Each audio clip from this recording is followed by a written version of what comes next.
Meus queridos irmãos, a paz do Senhor Jesus a todos.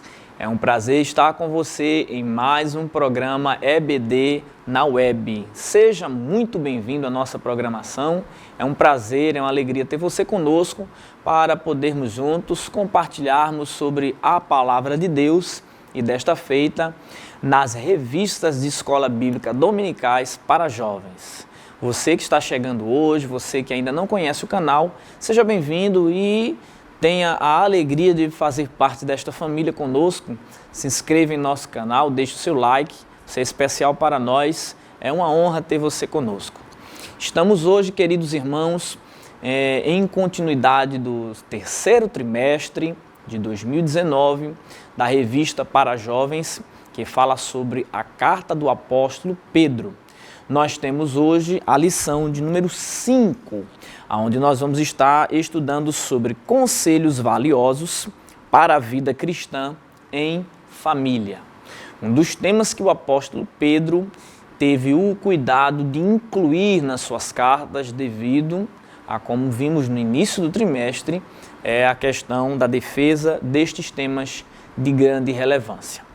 O texto do dia está incluído no livro do Gênesis, no capítulo de número 2, versículo de número 24. Portanto, deixará o varão seu pai e sua mãe, e apegar-se-á à sua mulher, e serão ambos uma só carne. A síntese da nossa lição diz a seguinte expressão: o matrimônio feliz e duradouro é aquele no qual os cônjuges compreendem seus respectivos papéis e responsabilidades à luz da Bíblia, respeitando-se mutuamente. É importante, querido, você professor, você professora de jovens, perceber que é importante termos um ponto de interação com os nossos alunos. E a revista, ela traz, antes do texto bíblico, uma orientação pedagógica de grande importância que você pode tratar com os seus alunos. No caso, como nós estamos trabalhando com jovens, é importante compartilhar as ideias que os jovens têm a respeito de família, a respeito de casamento. E com certeza será produtivo o momento em que você compartilhar e provocar a imaginação, o pensamento de futuro que esta moça e este rapaz que está aí na sua classe de escola dominical têm acerca deste tema. Então, a orientação pedagógica, ela traz para nós alguns incentivos e orientações importantes acerca de compartilhar em sala de aula qual a ideia que o jovem tem sobre casamento, sobre família, sobre uma aliança entre duas pessoas. Principalmente, como nós estamos vivendo um período em que a família tem sido constantemente alvejada pelas ideologias que estão sendo difundidas aí e que a cada dia estão se proliferando de uma forma mais violenta. A família está sendo atingida de forma ideológica. Existem teologias satânicas que estão sendo levantadas contra a família e muitos movimentos estranhos contra esta instituição divina, sem citarmos e já incluindo na nossa discussão a questão acerca de leis que estão aí tentando crescer nos congressos nacionais, estaduais, municipais, contra a instituição da família e contra o casamento. E o apóstolo Pedro já enfrentava problemas em sua época acerca desta questão e nós estamos sendo beneficiados hoje porque estamos recebendo a palavra de Deus como fonte de fortalecimento para a família. Família que é instituição divina, a família que foi instituída quando o Senhor, lá no jardim do Éden ainda, trazendo a sua bênção sobre o homem que fora criado e sobre a mulher, que eles deveriam instituir família. E o importante é que a questão da instituição da família, ela vai se proliferar para outros princípios. Por exemplo, o princípio de sociedade. A sociedade nada mais é que a família que desenvolve, que cresce e que se instala externamente. é importante também salientarmos que a igreja é uma instituição base que está firmada dentro da família. Pedro vai nos mostrar nas suas cartas que se uma família não está concisamente baseada na palavra de Deus, se a família não tem harmonia, não tem equilíbrio, obviamente isso vai refletir tanto na sociedade, quanto vai também refletir na igreja. Uma família que não tem base sólida gera uma sociedade sem base, que automaticamente vai também trazer uma igreja sem base. Não é possível haver alegria e contentamento na igreja se não houver alegria e contentamento na família. Então o apóstolo Pedro vai compartilhar estas preocupações através de ensinos importantes sobre isso. O nosso texto bíblico está na primeira carta do apóstolo Pedro, capítulo 3, do versículo 1 ao 7. Eu convido você para acompanhar a leitura agora. Semelhantemente, vós mulheres, sede sujeitas ao vosso próprio marido, para que também, se alguém não obedece à palavra, pelo procedimento da sua mulher, seja ganho sem palavra, considerando a vossa vida casta em temor. Os enfeites dela não sejam o exterior, no frisado dos cabelos, no uso de joias, de ouro, na compostura de vestes, mas o homem encoberto no coração, no incorruptível trajo de um espírito manso e quieto, que é precioso diante de Deus. Porque assim se adornavam também antigamente as santas mulheres que esperavam em Deus e estavam sujeitas a seu próprio marido, como Sara obedecia a Abraão, chamando-lhe de Senhor, da qual vós sois filhas, fazendo o bem e não temendo nenhum espanto. Igualmente, vós maridos, coabitai com ela com entendimento, dando honra à mulher como vaso mais fraco, como sendo vós os seus co-herdeiros da graça da vida, para que não seja impedidas as vossas orações. Observe aqui o conteúdo tão profundo da palavra que o apóstolo vai trazer para um grupo de irmãos que fora, obviamente, vítimas de problemas nesta área. Então, nós vamos observar aqui, amados, que o apóstolo ele vai trazer algumas divisões dentro deste contexto de família. Nós vamos observar que ele vai falar sobre a submissão da mulher e também apontando para a questão do valor da mulher dentro da religião cristã. Vai apresentar a questão da mulher que vai conseguir, através do testemunho, ganhar o marido não crente. Vai apresentar também a questão da vaidade, da questão do excessivo cuidado pela beleza e a questão do entendimento na convivência conjugal. Quando nós vamos observar a questão de submissão, esse ponto de submissão traz algumas questões polêmicas nos movimentos ativistas, né? O movimento feminista que prega uma igualdade de mulher concernente à questão do próprio sexo masculino. Isso é importante observar que o feminismo ele não prega uma questão de igualdade da mulher na sociedade, mas ela quer às vezes impor a mulher acima da posição instituída por Deus para o homem. Evidentemente que Deus não é machista. Deus não tem um sentimento de diminuição da mulher. A mulher foi criada por Deus para ser auxiliadora do homem. Deus não criou a mulher para governos. Deus não criou a mulher para estar acima. Muito pelo contrário. A mulher, ela aparece ao lado do homem, cooperando, auxiliando no ministério do homem. Isso a gente vai ver durante toda a Bíblia Sagrada, tanto no período veterotestamentário quanto no Novo Testamento. A mulher ela foi criada e, como nós vamos ver em alguns pontos aqui, a mulher ela tem o direito de ser amada e cuidada pelo seu marido. Quando a gente vai para o livro do Gênesis e vemos o desenrolar da sentença da queda após o pecado, nós vamos observar que Deus não deu uma cobrança prioritária à mulher. Quando Adão tenta culpar a mulher de uma forma fracassada e dizendo para o Criador: foi a mulher que tu me deste, que me deu a comer deste fruto. O Senhor não cobra diretamente da mulher. Tanto que quando a mulher comeu o fruto, não acontece nada. Mas quando ela dá para Adão, as coisas começam a mudar. Todo o desequilíbrio da raça humana vem através do homem, porque o homem recebeu a responsabilidade do governo. Então, uma mulher não recebeu do Senhor o governo. A mulher é o vaso mais frágil.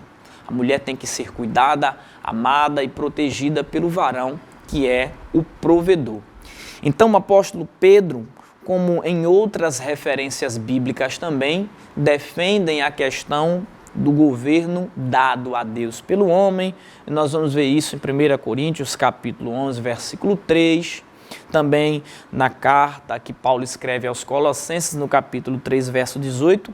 E na carta a Tito, capítulo 2, versículo de número 5. Mas é importante deixarmos bem esclarecido a questão da submissão. Evidentemente que a submissão que muitas vezes é pregada e entendida como uma subserviência cega, que é até o que está no comentário. A mulher, ela não pode ser vista como a escrava do marido. A mulher não pode ser vista porque a Bíblia não apresenta a mulher como alguém que tem o seu direito de palavra cerceado. A questão da submissão da mulher apresenta o padrão bíblico para a cooperação e a espera da palavra dada pelo marido. A bênção que Deus deu para o homem de ter uma mulher ao seu lado, lhe aconselhando, lhe orientando, lhe ajudando. Aqueles que compreendem esta questão entendem bem que Deus formou e instituiu a família da forma mais equilibrada possível. A família é uma instituição divina e não pode ser desmentida pelas ideologias que estão sendo pregadas aí. Então, este ponto é importante que seja esclarecido aos alunos, que a submissão da mulher não tem a ver com uma colocação abaixo. A mulher não pode ser humilhada, a mulher não pode ter o seu direito cerceado. Muito pelo contrário, a mulher ela foi levantada para ter também o seu papel importante, tanto na sociedade quanto na perspectiva bíblica. E diferente de alguns povos, alguns povos do Oriente, que até hoje nutrem uma ideia de prisão das ideias da mulher, nós vemos aí durante alguns dias, durante muitos períodos, muitos anos, países que cercearam o direito do voto para a mulher. Existem países tão legalistas que a mulher chega a ter até o impedimento do direito da carteira de habilitação. De países no mundo aí que as mulheres não podem dirigir, que as mulheres não podem falar em público, que as mulheres precisam sair vestidas com roupas que escondam a sua própria aparência. E o cristianismo não apoia este tipo de prática. Nós vamos ver que no ministério de Jesus, ele teve várias mulheres auxiliando e cooperando com ele. As Marias de Jerusalém, como assim são chamadas, Maria Madalena, Marta, irmã de Lázaro, e muitas outras mulheres, como também no período da ascensão da igreja, no período dos apóstolos, vamos ver mulheres que tiveram papéis importantes na cooperação, por exemplo, Dorcas, que era uma missionária cooperadora na era apostólica e que tiveram trabalhos de grande relevância. Então a mulher, ela tem sim um valor importante no cristianismo. Do contrário que muitas pessoas pensam e às vezes querem fazer, a ideia de que o cristianismo é uma religião machista, por conta de pregar o contexto bíblico da submissão da mulher. É interessante nós salientarmos que o caso do machismo e da questão do movimento feminista que vem aí militando durante tanto tempo, tem trazido ideologias distorcidas. O machismo coloca o homem sobre todas as coisas e o feminismo quer trazer um processo que, na verdade, coloca a mulher numa posição de guerra contra o homem em probabilidade de seus interesses. A Bíblia não nos apresenta este tipo de sentimento. Como já falamos, a mulher ela tem sim o seu papel importante. Na sociedade que nós vivemos, estamos vendo aí que as mulheres estão crescendo, estão conquistando espaço de forma legítima, de forma legal, de forma coesa, coerente, e isso só fortalece a ideia bíblica acerca do fundamental papel da mulher.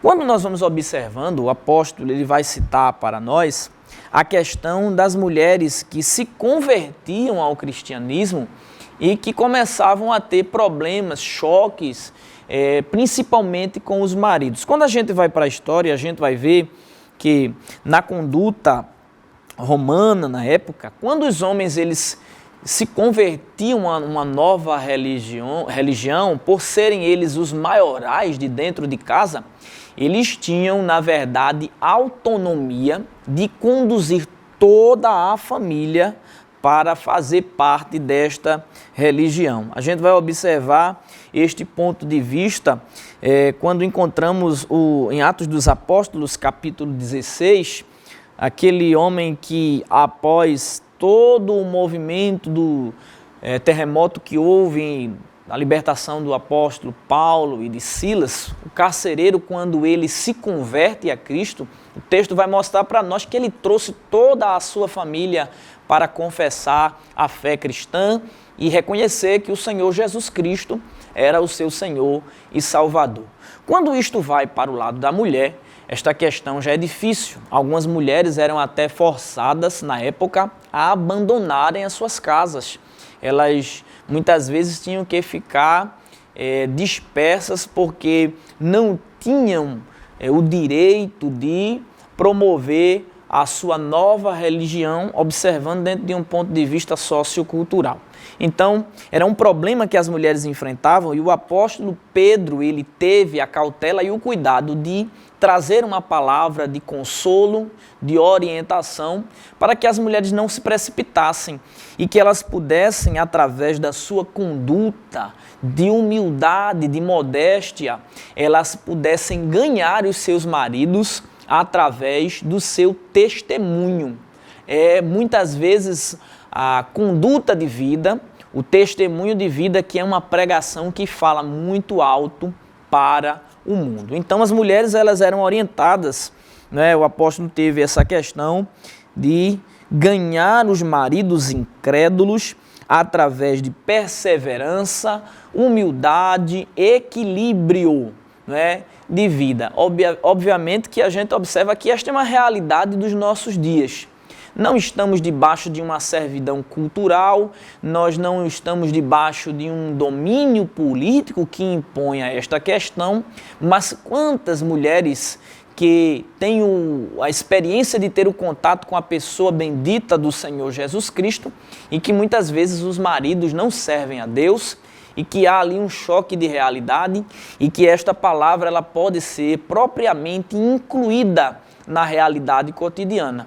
E que os nossos jovens vão passar a ter esta ideia do propósito que Pedro trouxe para a igreja e para os seus ouvintes ou os destinatários da sua carta. Um outro ponto de vista que o apóstolo vai trazer nesta lição acerca das informações para a família é concernente ao ponto da vaidade. Porque na época existiam culturas em que se valorizava o estereótipo. As pessoas, e especificamente as mulheres, tinham uma cultura de supervalorizar a questão da beleza exterior. E isto muitas vezes vinham de práticas pagãs e estava perdurando dentro da igreja.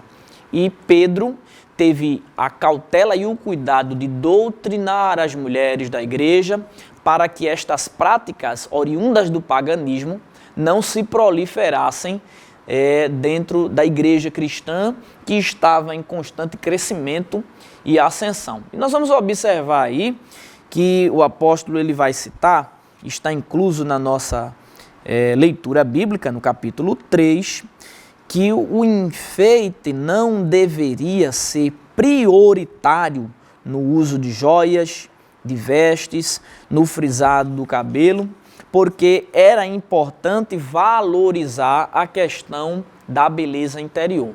Ainda hoje há uma alta propagação do culto ao corpo. Existem pessoas que têm se esforçado, que têm investido altos valores no que diz respeito a cirurgias que valorizam o corpo, a estética, a aparência, entendendo que o corpo deve ser supervalorizado. Obviamente que Pedro não está aqui, queridos, falando de uma questão de deixar de lado o cuidado com a questão física, porque nós sabemos que existem alguns pontos estéticos que são questões de saúde. E isso não deve ser entendido desta forma, mas que a visão que vinha de uma cultura religiosa pagã externa que estava se proliferando na igreja acabaria trazendo prejuízos. E como nós dizíamos aqui, existem pessoas que têm uma valorização extrema ao corpo, mas que esquecem, como está lá no capítulo 3 de Eclesiastes, que o tempo ele passa e que tudo é vaidade. Quando a palavra vaidade ela vai ser empregada aqui, com dois contextos. O primeiro contexto é vaidade sobre o exagero do cuidado com o corpo e a aparência, e a vaidade que apresenta a efemeridade das coisas. O corpo é vã. Nós vamos passar.